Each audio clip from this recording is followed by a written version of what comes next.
Assalamualaikum warahmatullahi wabarakatuh. Apa khabar semua? Saya Coach Iman. Kali ini kita akan melihat kepada suatu topik yang hangat diperkatakan pada masa ini, iaitu pelaksanaan PDPR. Melaksanakan PDPR bukanlah satu tugas yang mudah. Dia menuntut kecekalan, kesabaran dan kecekapan para guru dalam merancang pelaksanaannya agar mencapai objektif PDPR yang telah dirancang dari awal lagi. Lebih-lebih lagi apabila melaksanakan PDPR secara atas talian. Jadi bagi para guru, banyak pengalaman pahit dan sukar pastinya menjadi igawan sepanjang melaksanakan PDPR secara atas talian. Seperti penggunaan platform Google Meet sebagai contoh. Murid tidak hadir. Murid hadir tetapi tidak memberikan respons dalam kelas. Murid tidak boleh memberikan tumpuan hingga ke akhir PDPR.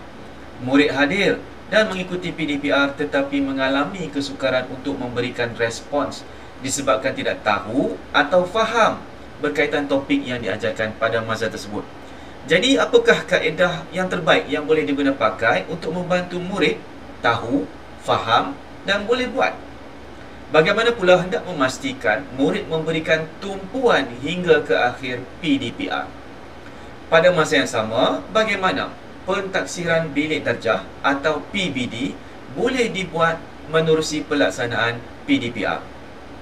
Jadi menerusi penerapan aktiviti kooperatif atau kolaboratif dalam elemen pembelajaran abad ke-21, permasalahan tadi boleh kita atasi. Jadi bagaimanakah pembelajaran abad ke-21 menerusi aktiviti kooperatif dan pentaksiran bilik darjah dapat dilaksanakan pada masa yang sama? Jadi di sini saya akan kongsikan teknik penggunaan Google Docs sebagai alat bantu mengajar dan belajar murid. Satu aplikasi yang sangat mudah dan mempunyai kelebihan tersendiri apabila digunakan secara terancang dan sistematik. Jadi jom kita tengok macam mana cara untuk menggunakan Google Docs. Baiklah, yang pertama sekali kita perlu login masuk ke dalam ID Delima kita. Okey, ID Delima. Dan menerusi ID Delima kita boleh akses terus kepada aplikasi Google Docs. Jadi kita terus pergi ke ikon Google Apps di sebelah ikon login kita di sebelah kanan penjuru atas. Klik di situ dan kita boleh terus pilih Docs di sini ya. Docs di sini merujuk pada Google Docs. Sekiranya tiada dipaparkan apabila kita klik bahagian Google Apps, satu cara lain adalah menerusi masuk kepada Google Drive masing-masing dan kita create new Google Docs. Okey. Jadi untuk tujuan ini saya akan terus klik butang Docs di sini dan dia akan bawa kita ke paparan ini. Okey, baik. Jadi secara defaultnya pada asasnya disediakan paparan dia seperti ini. Ada template-template yang telah disediakan.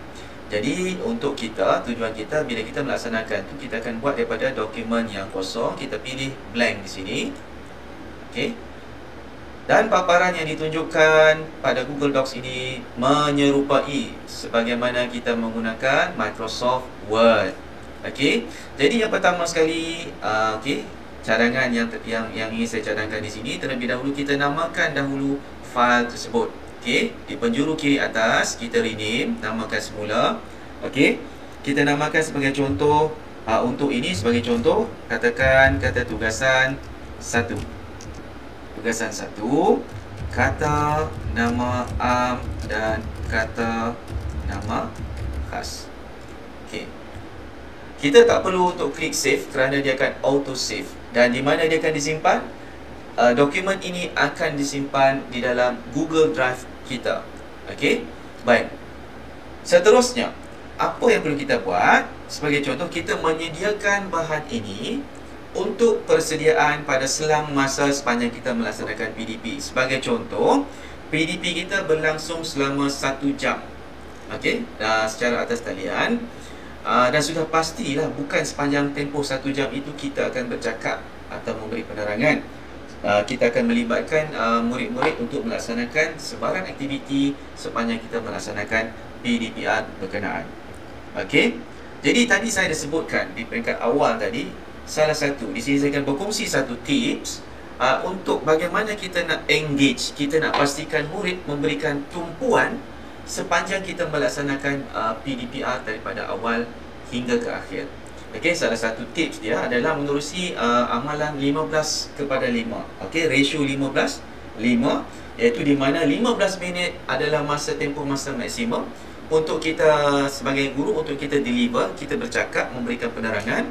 Dan selepas itu kita berikan selang masa 5 minit untuk murid-murid melaksanakan aktiviti, untuk reflect kepada konten atau apa-apa aktiviti yang berkaitan dengan apa yang telah kita sampaikan dalam tempoh 15 minit sebelum itu. Jadi inilah penggunaan Google Docs ini kita boleh manfaatkan dalam tempoh 5 minit, selang masa 5 minit untuk aktiviti murid tadi.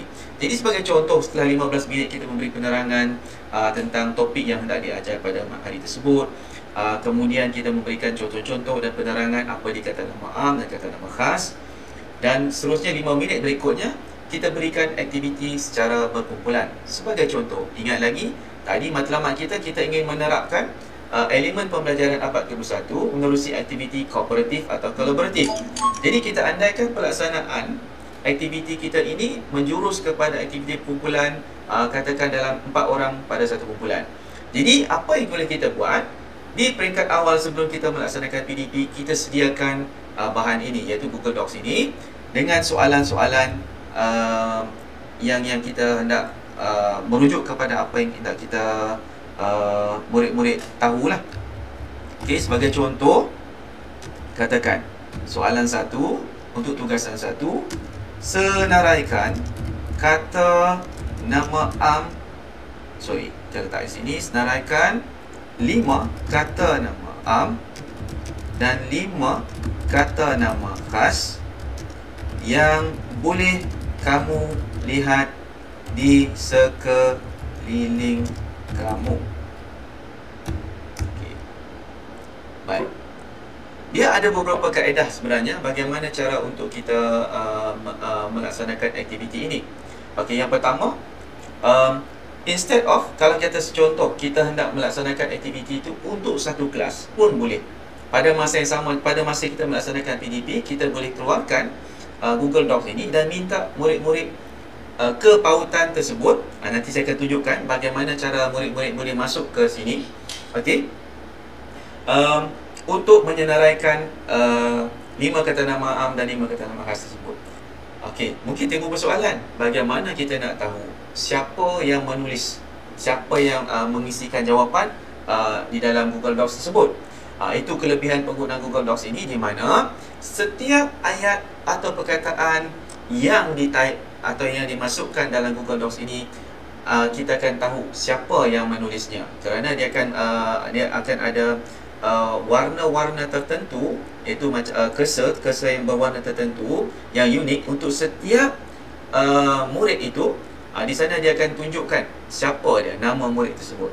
Jadi advisable apabila murid-murid kita yang masuk ke dalam tu, kita ada dia punya identifikasi lah. Okey, baik. Itu kaedah dia. Baik, di sini saya tak dapat nak tunjukkan sebab tiada siapa yang online lah. Okey, cuma nak tunjuk ini caranya. Okey, dan bagaimana kita nak kongsikan dokumen ini. Okey, caranya cukup mudah. Okey, sebagai contoh kita ambil soalan ini dan kita nak kongsikan kepada murid-murid. Klik button share di sudut kanan atas yang berwarna biru ni. Okey, kita klik dan dia akan keluar pop-up seperti ini. Okey, dan perlu diingat, kita jangan terus copy link ke istilah. Pastikan link tersebut dia dalam keadaan open untuk memastikan tiada siapa yang bermasalah lah untuk akses. Itu rekomendasi saya lah. Okey, cadangan saya. Jadi kalau ikut di sini default dia restricted. Okey, dia cuma share with Ministry of Education Malaysia. Maksudnya yang ada ID MUI sahaja. Jadi untuk tu kita just klik di sini get link tu. Okey, dan kita tengok di bawah ini dia ada restricted. Maksudnya dia terhad. Okey, terhad. So kita klik di situ, tukar kepada anyone with the link. Sesiapa saja yang ada pautan tersebut, tukarkan. Okey, kita tunggu dan dia bertukar bagi link yang baru. Okey, sebelum kita copy link, pastikan juga di sebelah kanan ini, okey, status pengguna dia bukan viewer, Kerana jika kita copy link ni dan kita kongsikan kepada murid-murid, mereka cuma boleh melihat tetapi tidak boleh menaip sebarang perkataan pada dokumen tersebut. Jadi klik pada viewer ini, tukarkan kepada editor. Okey, dah update. Okey, dah dia update. Kita boleh copy link tersebut. Copy.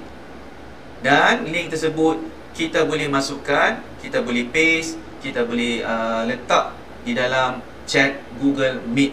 Dan kita boleh maklumkan kepada murid-murid untuk klik pada pautan tersebut, masuk pada dokumen itu dan menaikkan apa-apa juga respon atau jawapan yang berkaitan. Okey, itu sekiranya kita melaksanakan kata untuk respon satu kelas. Jadi bagaimana jika melibatkan berkumpulan tadi? Di situ bila melaksanakan aktiviti berkumpulan, kita boleh sediakan beberapa Google dokumen ini. Okey, dan kita bahagikan kumpulan 1 hingga 4 contohnya. Okey, dan setiap jawapan itu kita boleh tengok dan kita boleh paparkan dalam Google Meet itu, dalam kelas tu, untuk dibincangkan bersama. Okey, jadi nampak ya. Jadi itulah kaedah dia penggunaan Google Docs. Jadi diharap dengan perkongsian yang sedikit ini boleh membantu guru-guru di luar sana untuk mempertingkatkan pengajaran kualiti PDPR dan seterusnya, dapat menerapkan elemen PAK21 dan pentaksiran bilik darjah dapat dilaksanakan pada masa yang sama. Jadi jika ada sebarang pertanyaan, sila komen. Jadi apapun, terima kasih. Setakat itu yang saya boleh kongsikan pada hari ini. Selamat maju jaya. Learn, unlearn, relearn.